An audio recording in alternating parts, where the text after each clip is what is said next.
Штипскиот универзитет Гоце Делчев е дел од голем меѓународен проект наречен Биоотпад. Се работи за проект кој се занимава со истражување на органскиот отпад на територијата на неколку општини. Активностите започнаа во септември и ќе траат во наредните 24 месеци.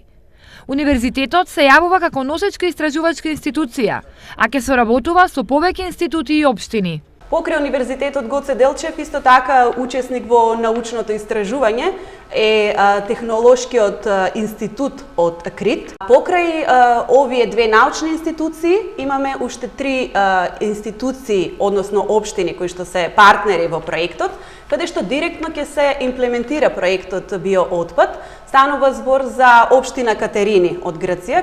Исто така партнер е општина Пробишти од Македонија и општина Јермисоја од Кипар.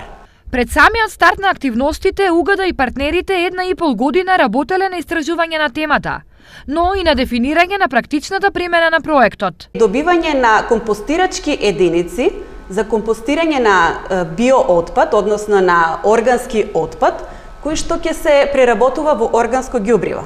На тој начин, туристичките капацитети кои што практично имаат доста големо количество на органски отпад, ќе можат сами да го сепарираат, истиот ќе можат да го обработуваат и да го продаваат како органско ѓубриво. Во склоп на проектот од УГД ќе бидат ангажирани 5 експерти, кои освен истражување имаат и други обврски.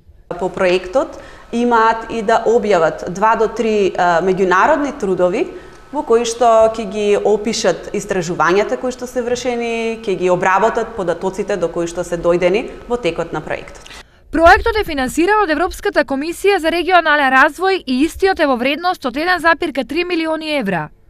Од нив по 270.000 евра ќе добијат општините кои се вклучени, а истражувачките институции од КРИТ и Штип ќе добијат по 80.000 евра.